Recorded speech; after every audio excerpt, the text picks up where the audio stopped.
Hello, dear friend. Come sit with me for a little while.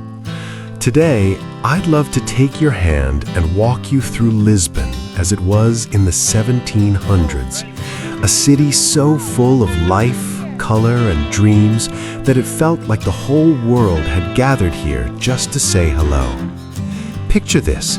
The sun is shining on the Tagus River. The air smells sweetly of cinnamon and fresh sea salt, and everywhere you turn, people are smiling, chatting, trading stories along with their goods. This wasn't just any city.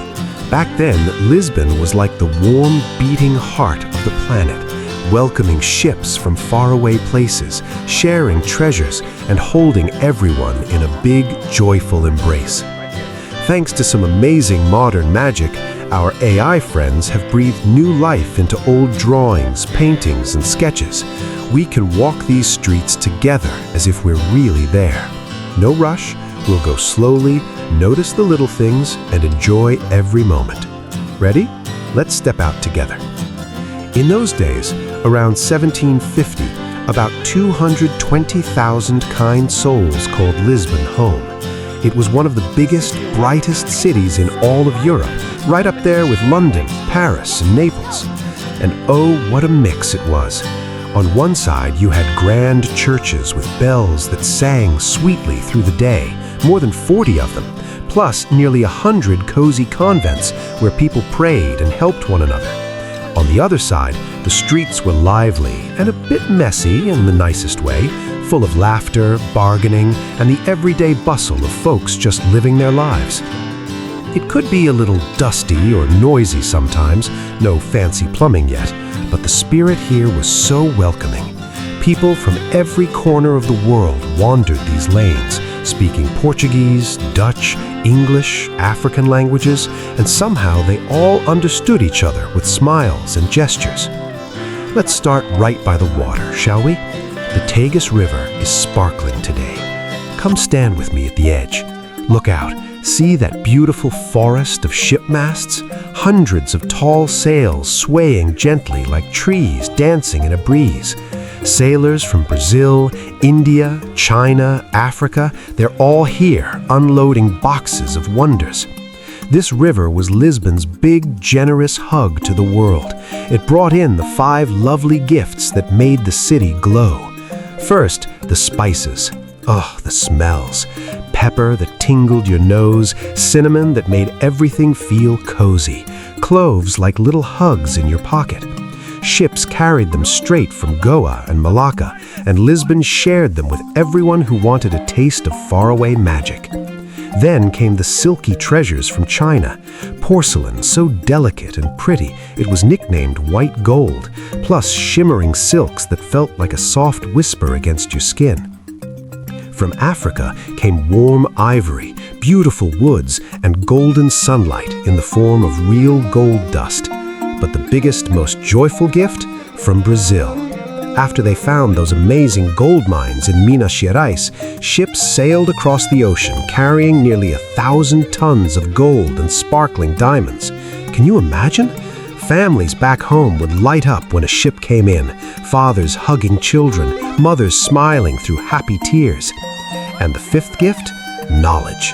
The king collected secret maps, the roteiros, that showed safe paths across every ocean. They were like precious family recipes, guarded with love because they kept sailors safe and brought everyone home again. All this beauty didn't just get locked away. The king shared it. He built that graceful aqueduct so clean water flowed like a gift to the whole city. He filled palaces with paintings that made your heart sing. And the royal palace by the river? Let's walk over and peek. Here it is, the Passo da Ribeira. Isn't it lovely? For more than 250 years, kings and queens lived here, looking out at the water every morning. Inside, a library with 70,000 books welcomed scholars like old friends. The chapel sparkled with gold and silver from Brazil, and on special days, music floated through the halls while candles twinkled like stars. King João V loved making everything beautiful. He invited the best musicians, chefs, and artists. Visitors wrote letters home saying the court here felt like one big, warm celebration. Today, the palace is gone, but don't be sad. We'll visit its peaceful replacement later. For now, just feel how much love and care went into this place. Now, let's wander a bit farther towards Belém. The breeze feels nice, doesn't it? Here's the Jerónimos Monastery, 200 years old even then, with stone carved like ropes and ocean waves. Sailors used to stop here before long voyages, lighting candles and whispering prayers for safe travels. When they came back, oh, the joyful reunions.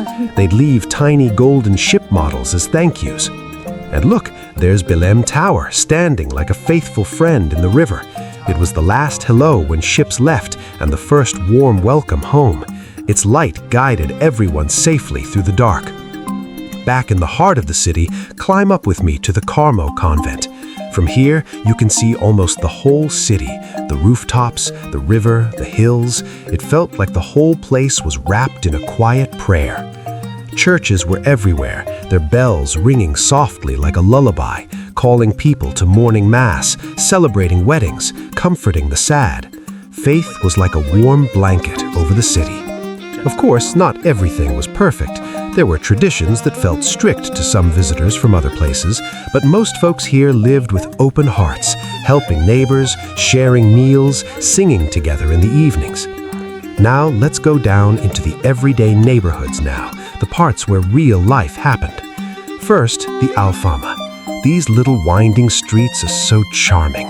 Houses painted white, laundry fluttering like flags, children playing tag. Because homes were small and cozy, everyone lived outside, cooking over little fires, chatting with friends, laughing at silly stories. You'd hear the varinas, the wonderful fishwives, singing their fresh sardines in beautiful musical calls. Sardinas fresquinhas, they'd sing, baskets balanced so gracefully on their heads. Water came from pretty public fountains, and strong men from Galicia, we called them Galegos, carried it up the hills in barrels. They worked so hard, and the city thanked them every day with nods and smiles. Across the way is Bairro Alto. During the day, it's peaceful. Craftspeople making shoes, jewelry, beautiful tiles. At night, soft guitar music drifts out of windows. This is where the first notes of what we now call fado were born. Gentle, heartfelt songs about missing someone, about hope, about home. It's music that wraps around your heart like a hug. Evenings could be a little adventurous. Watch out for those agua vai calls from upstairs windows, but mostly it was safe, neighborly fun. Now, my friend, we come to a morning I want to share gently. November 1st, 1755. All Saints' Day. Everyone was in church, candles glowing warmly, incense floating like prayers. It was a peaceful, sacred moment. Then, at about 9:40, the ground trembled. It was big, lasting almost 6 minutes. Churches swayed, some stones fell, houses leaned. People held each other, helped one another out into open spaces. Many ran to the riverfront, the only wide place they knew. They stood together, holding hands, watching the city they loved. Then the water pulled back, and a big wave came, gentle at first, then stronger, washing over the quays. Fires started from those fallen candles, but kind people worked together to put them out where they could. It was heartbreaking. Many homes gone, many loved ones lost. Estimates say between 30,000 and 60,000 friends and neighbors didn't make it through. The royal palace, the library, beautiful paintings, all turned to memories. But here's the beautiful part. The people of Lisbon didn't give up. They held each other close, shared what little they had, and began again. King José I was so shaken, he preferred living in soft tents outside the city. No more heavy stone walls for him. His wise minister, the Marquês de Pombal, stepped forward with open arms.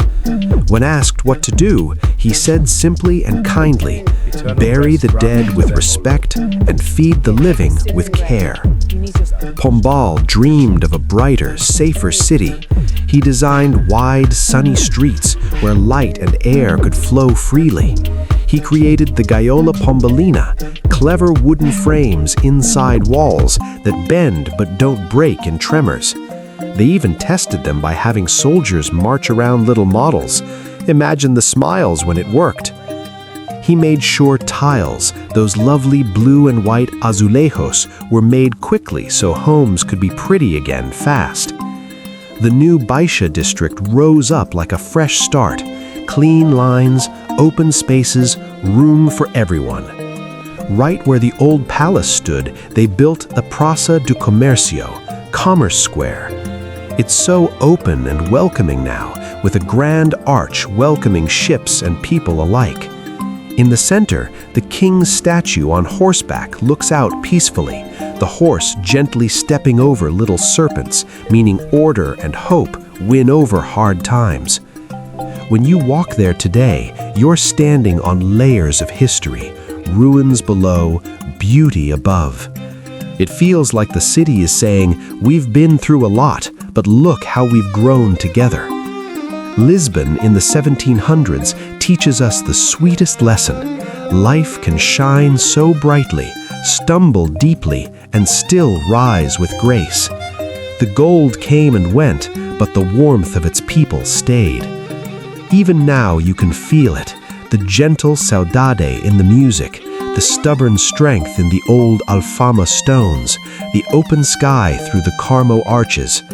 It's all a quiet reminder that after any storm, we can rebuild, together, kinder, stronger, more beautiful. Thank you for walking with me today, my friend. It means the world to share these stories with someone who cares. If this little journey warmed your heart, drop a note below. Which city shall we visit next? Maybe the lantern-lit magic of old Edo in Japan, or the sun-warmed stones of ancient Rome? Your ideas light the way. I'm Zahid, so grateful you joined me. Let's keep exploring the past together, one gentle step at a time. Until next time, take care and keep that kind smile.